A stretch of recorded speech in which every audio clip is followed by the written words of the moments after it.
Okay, hi everyone. Welcome to week 5. Can you believe it? We're only a week off being halfway through the course. So here we go. Week 5, we're going to do street crime and violence, property and interpersonal crime. So in part 1, we're going to discuss the definitions of street crime. What actually is it? And what are some of the theoretical approaches to street crime? So a definition of street crime. Well, this is what it includes. Stuff like robbery, prostitution, drug sales, carjacking, vandalism, homicide, assault, rape, graffiti, burglary, all those things. So as you can see, it's a broad range of crime, but it's all stuff that is likely to happen on the street. Property crime, on the other hand, is a separate category, and it includes those things written there, such as motor vehicle theft, shoplifting, vandalism, arson. It only involves the taking of money or property. It's got nothing to do with any threats of force or violence or anything like that against a victim. It wholly and solely involves property. And interpersonal crime, the unlawful exercise of physical force resulting in criminal charges or physical and or sexual abuse. Okay, so this is so much more than just violence. It can be sexual in nature as well, and it is very controlling, where one person controls the other in every aspect. So a general definition of street crimes are that they are non-serious types of offending that occur on the street. Although you would have to say that rape and carjacking are really not non-serious. There is some non-serious part of these. But they're the crimes that are most visible to the public, and some of those more serious crimes would not be happening in public view. They're more common than serious crimes. They cause fear because they are so visible, create a huge workload on an already overburdened criminal justice system. This would take up 80 to 90% of police time is on street crimes. But they're just so much of it going on that it invites us to pay attention to it, because there is a lot of low-level offending that's happening out on the streets. Okay. All right. We can map it. So hotspots, I think we've discussed hotspots before. That's where they do a map of where all the crime is happening, and it's all colour coordinated, and if it comes up in bright red or something like that, it's a hotspot, and that means that a lot of crime happens there. Conversely, areas that don't show up with bright colours can be said to be cold spots because nothing's happening there. Okay, so all of these types of street crimes, such as disorder, robberies, assaults, etc., all tend to cluster in hotspots. And this hotspots idea only came about in 1989 by Sherman and colleagues. So this is where the most calls to police come. So just like we have families where you've got 1% of families cause something like 80% of crime, you've got these hotspots where the most calls to police come because it's really, really concentrated. So it's not only a hotspot that has a greater than average number of criminal or disorder events, it's an area where people have a higher risk of victimisation as well. So where are these hotspots? Well, street corners, malls, apartment blocks, subway stations, public parks.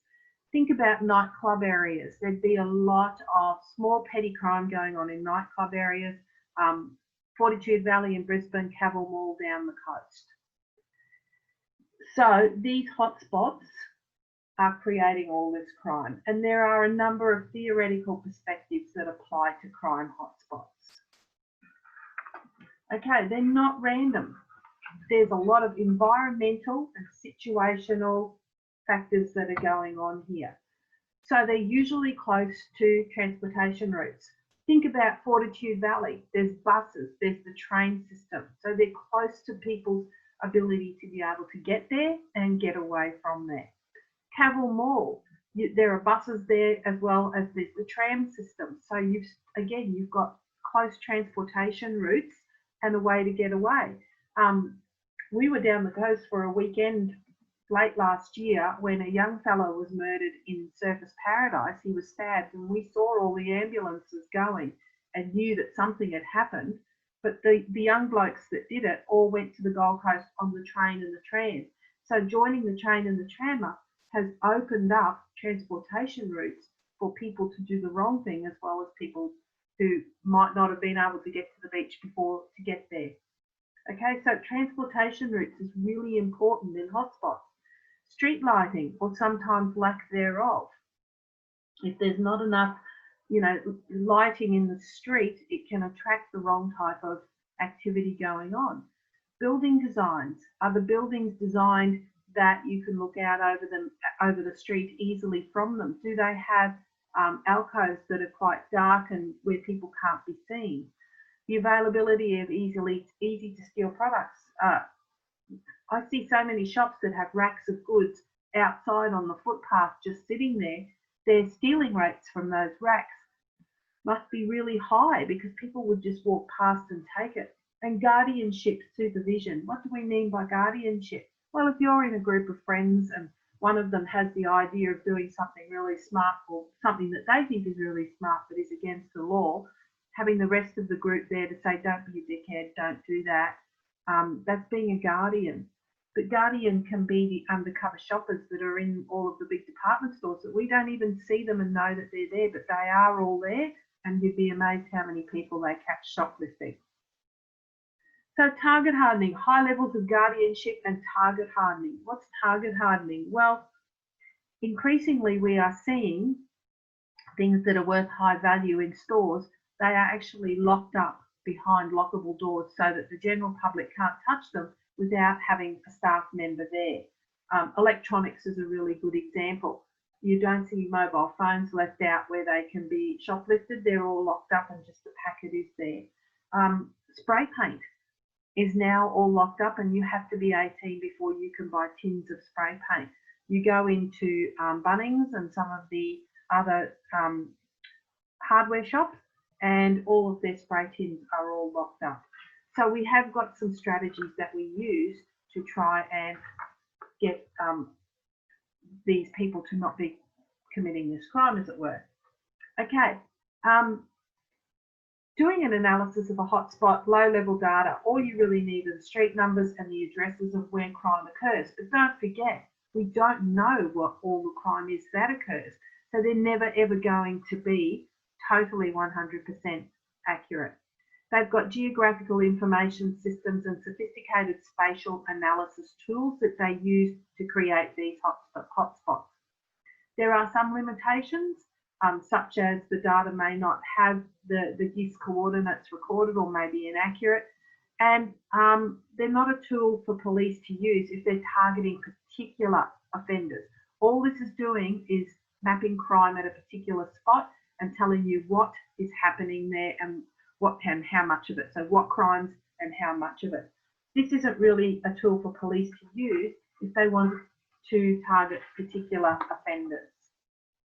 Okay, there's a video here. This is David Weisberg, who is very big in hotspot policing and displacement. You can watch that. I would highly recommend that you do. It is a little bit dry, but he goes through how a hotspot is done and it'll help you a lot. Okay, so we're going to look at a couple of other related theoretical approaches with ecology of crime and environmental criminology. So ecology of crime is a sociological theory because it's a community type theory. It's how we relate to the environment we are in and how that may cause people to commit crime due to the environment surrounding them. So are there things in the environment where people live or where they work or where they just go that is conducive to them committing crime? Environmental theory is a positivist theory stating that crime is influenced and perhaps caused by a person's spatial environment. So to give you an example, Theodore lives in an upper middle class neighbourhood with its share of young families and corporate ladder climbers. On three sides are a park, a high-end shopping centre and a similar neighbourhood. On its southern border is an economically disadvantaged area of town. Now, Theodore drives by a convenience store into that southern zone and buys cocaine. Using the classical method, a police sting operation arrests Theodore and some local sellers. Within days, the seller is replaced and more buyers return, unaware of Theodore's arrest. However, environmental criminologists, after studies of Theodore's crime zone, build police substations, enlist local churches and community centres to help clean up the area and offer addiction classes. Government funds build new sidewalks and street lights. So what made them think that this should be the response to what was going on that one border that was the economically disadvantaged town? Well, they did a hotspot analysis and they mapped the crime occurring. Okay, you will hear a lot about routine activity theory throughout your studies. So basically, it is one of the main theories of criminology. So the whole basis of it is that you need to have these three things converging for a crime to occur. So first of all, you need to have a motivated offender. So you need to have someone who's motivated to commit a crime. So we've got, for example, we've got someone who walks into Kmart and they're motivated to steal a pair of shoes because they want a pair of shoes that they've seen there and they really like. They found their suitable victim in Kmart because they know Kmart's got the shoes that they want. And they're not with anyone. So they're not with mum or dad to be like that capable guardian. They're not with any of their friends who point out to them the stupidity of it. And they've actually figured out where all the cameras are and found where there's a little black spot that they can go to and they won't be seen. So therefore, when all of these three converge in time, you're going to have a crime. Now, Marcus Felton is the person who came up with routine activity theory, and there is a YouTube clip there that you can watch of him explaining routine activity theory. I can't open these YouTube clips and play them because it takes up too much space when I'm putting them onto my YouTube channel and makes it too hard to download them. So you just need to watch them yourself. I really strongly encourage you to watch the videos that we put in there because they're there for a reason. They're there to give you a more thorough understanding of what's going on with these different theories that we're providing to you, coming straight from the mouth of the person who actually wrote it.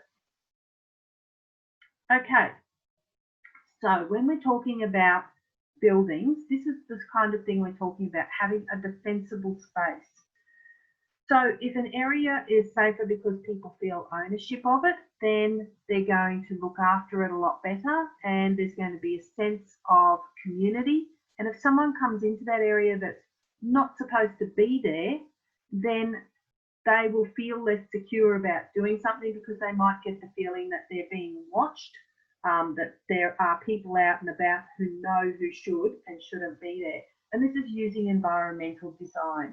It's done by having gated communities and fences, because what message does a fence send to you? Well, the message it sends is that you should be moving along, that you don't belong there. If you look in this top photo, you can see that people were using the walk through the buildings as a thoroughfare. Now, these buildings are meant to represent blocks of flats where people live. Just by putting up an archway, it gives the impression that, hang on a sec, this is public property and I shouldn't be there. So the people all start walking around. In this one here, we're looking at the fact that people have got verandas that they are out on, that they have got good vision and they can see the street. The tree does not have any low-hanging branches at the bottom, so everyone can see in and under the tree, but most importantly, no one who is not meant to be there can hide behind the branches. So this is the whole idea around environmental design. It's about architecture and urban planning, moving people off and making them go somewhere else. So this is called CPTED, Crime Prevention Through Environmental Design. So have a think about it if any of you live in a planned community. We've got more and more planned communities in our city. I actually live on a planned community, so I am on a gated community. And everything here is kept really nice and tidy, and it prevents and discourages crime because no one who is not meant to be here can get on this estate without actually being physically let in. So it's called situational crime prevention as well. So sorry, let's go back. CPTED, architectural design, urban planning, prevent and minimise opportunities. So providing good visibility and sight lines, bright, clean, low shrubs, and it's difficult for offenders to conceal. So if they can't conceal themselves, then they can't get in. There's a little video there for you to watch. It is American, but it explains what we're talking about. Situational crime prevention, well, this targets specific types of crime. So think about skateboarders and how they love to go down concrete fences and concrete walls on the side of the skateboard, not on the wheel. You'll notice that a lot of those walls now have got L-shaped metal brackets over the railings.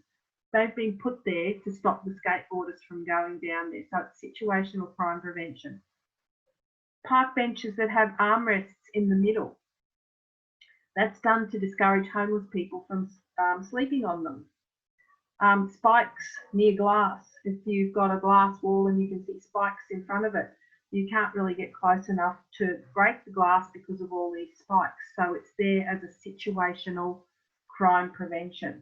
So it's about opportunity reduction, reducing the opportunity so that criminals have to work harder, because if there's the one thing they don't want to do, it's work hard for what they want.